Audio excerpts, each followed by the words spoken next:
राधे राधे, हरे कृष्णा सभी को, जय जय श्री राधे। तो आप सभी को जया एकादशी की बहुत बहुत शुभकामनाएं, ढेरों शुभकामनाएं। लाला की कृपा से आप हमेशा स्वस्थ रहें, सुखी रहें, हमेशा खुश रहें। तो चलिए हम पढ़ लेते हैं एकादशी की कथा। तो आप संकल्प ले लीजिए, आपका जो भी गोत्र है, नाम है, थोड़े से फूल ले लीजिए, तुलसी पत्ता ले लीजिए, तिल, कोई भी एक चीज़ लेके आप अपना नाम और जल लेके हाथ में गोत्र संकल्प ले सकते हैं। और जब कथा पढ़े तो आप हाथ में फूल, तुलसी पत्ता या फिर तिल ले लें। चावल का यूज़ नहीं होता एकादशी में। तो चलिए हम कब फटाफट से पढ़ लेते हैं जय एकादशी की व्रत कथा।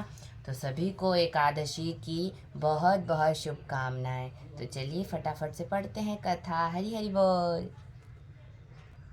तो चलिए पढ़ते हैं। माघ शुक्ल पक्ष की एकादशी व्रत कथा, नाम है जया। तो चलिए जय एकादशी के कथा पढ़ते हैं। श्री कृष्ण भगवान बोले, हे राजन, माघ मास के शुक्ल पक्ष की एकादशी का नाम जया है। इस एकादशी के व्रत से मनुष्य भूत प्रेत पिशाच आदि की योनि से छूट जाता है। अतः इस एकादशी के व्रत को विधि पूर्वक करना चाहिए। हे राजन, मैं एक पौराणिक कथा कहता हूँ, उसे सुनो। एक समय इंद्र स्वर्गलोक में राज्य करता था। वहाँ अमृत पार कर नंदन वन में अप्सराओं के साथ आनंद पूर्वक क्रीड़ा करता था। वह स्वेच्छा से अप्सराओं को नचाने लगा। उस जगह गंधर्व गान कर रहे थे और वहाँ गंधर्वों में प्रसिद्ध पुष्पदंत तथा उसकी लड़की चितसेन की सती मालिन आदि सब थे। वहाँ मलिन का लड़का पुष्पवान और माल्यवान था। उस समय पुष्पवती नामक एक गंधर्व लड़की माल्यवान को देखकर उस पर मोहित हो गई और कामबाण से चलायमान होने लगी। उसने अपने सौंदर्य द्वारा माल्यवान को वश में कर लिया। हे राजश्री, वह पुष्पवाती अत्यंत सुंदर थी। उसके लक्षण अति सुंदर थे। उसकी ऐसी सुंदरता देखकर माल्यवान भी उसके ऊपर मोहित हो गया। अतः वे दोनों कामदेव के वश में हो गए। परंतु फिर भी इंद्र के बुलावे पर नाच गायन के लिए जाना पड़ा और अप्सराओं के साथ अपना गाना शुरू किया।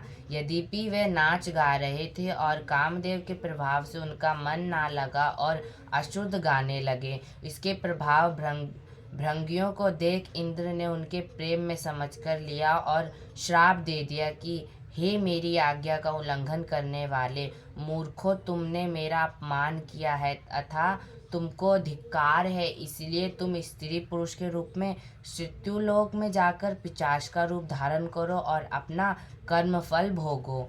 इंद्र का श्राप सुनकर वे अत्यंत दुखी हुए और हिमालय पर पिशाच बन के दुखपूर्वक अपना जीवन व्यतीत करने लगे। उन्हें गंध, रस, स्पर्श आदि कुछ भी ज्ञान नहीं था। उस जगह महान दुख मिल रहे थे। रात दिन में उन्हें एक क्षण ही निंद्रा नहीं आती थी। उस स्थान पर अत्यंत सर्दी थी, जिनके कारण उनके रोमांच खड़े हो गए। एक दिन पिशाच ने अपनी स्त्री से कहा, ना मालूम हमने पिछले जन्म में कौन से पाप किए जिससे हमें इतनी दुखदाई ये पिशाच योनि प्राप्त हुई है। पिशाच योनि से नरक के दुख का सहना उत्तम है।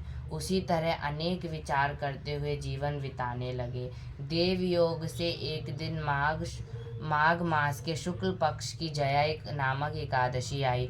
उस दिन उन्होंने कुछ भी भोजन नहीं किया और ना कोई कर्म किया। उस दिन फल फूल खाकर दिन व्यतीत किया और महान दुख के साथ पीपल के पेड़ के नीचे बैठ गए।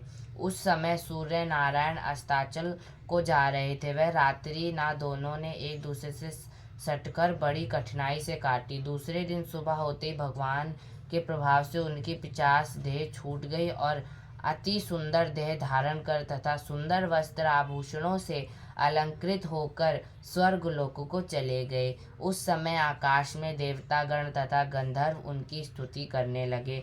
नागलोक में जाकर उन दोनों ने देवराज इंद्र को प्रणाम किया। इंद्र को भी उनका अपने प्रथम रूप में देखकर महान आश्चर्य हुआ और उनसे पूछने लगे कि तुमने अपनी पिशाच देह से किसी प्रकार छुटकारा पाया, सो सब कहो। इस पर माल्यवान बोले, हे देवेंद्र, भगवान विष्णु के प्रभाव तथा जया एकादशी के व्रत के पुण्य से मेरी 50 योनि छूटी है।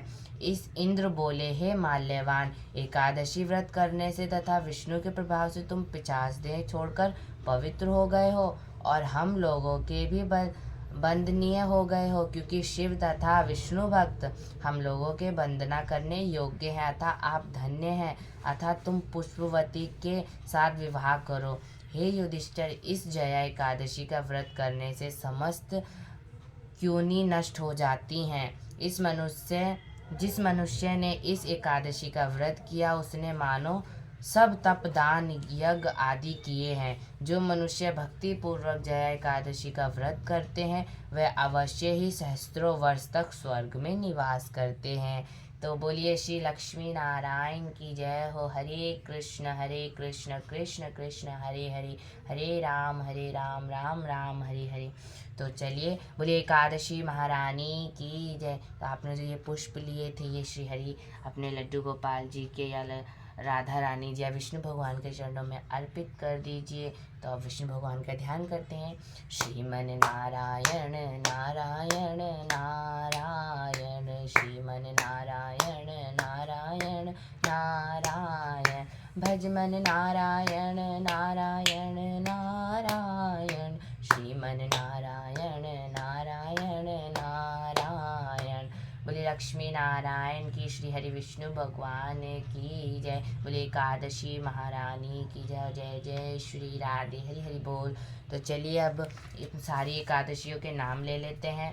उत्पन्न एकादशी, मोक्षदा एकादशी, सफला एकादशी, पुत्रदा एकादशी, शर्तिला एकादशी, जया एकादशी, विजया एकादशी, आमला एकादशी, पापमोचनी एकादशी, कामदा एकादशी, वरुथनी एकादशी, मोहिनी एकादशी, अपरा एकादशी, निर्जला एकादशी, योगिनी एकादशी, देवशयनी एकादशी, कामिका एकादशी, पुत्रदा एकादशी, अजा एकादशी, वामन एकादशी, इंद्रा एकादशी, पापाकुंशा एकादशी, रमा एकादशी, प्रबोधिनी एकादशी, पद्मिनी एकादशी, परमा एकादशी। बोलिए एकादशी महारानी की, श्री लक्ष्मी नारायण की जय हो। आप सभी को एकादशी की बहुत बहुत शुभकामनाएं। तो ज़रूर से आप जय एकादशी का व्रत रखिए, क्योंकि इस व्रत को रखने से 50 योनि से मुक्ति मिलती है। और आपने जितने इस व्रत का व्रत रखोगे तो आप इसे समान, जैसे लोग भक्त तप वगैरह करते हैं तो उसी के समान माना जाएगा। तो आप ज़रूर से व्रत रखिए और सेवा करिए भगवान की। राधे राधे, हरे कृष्णा।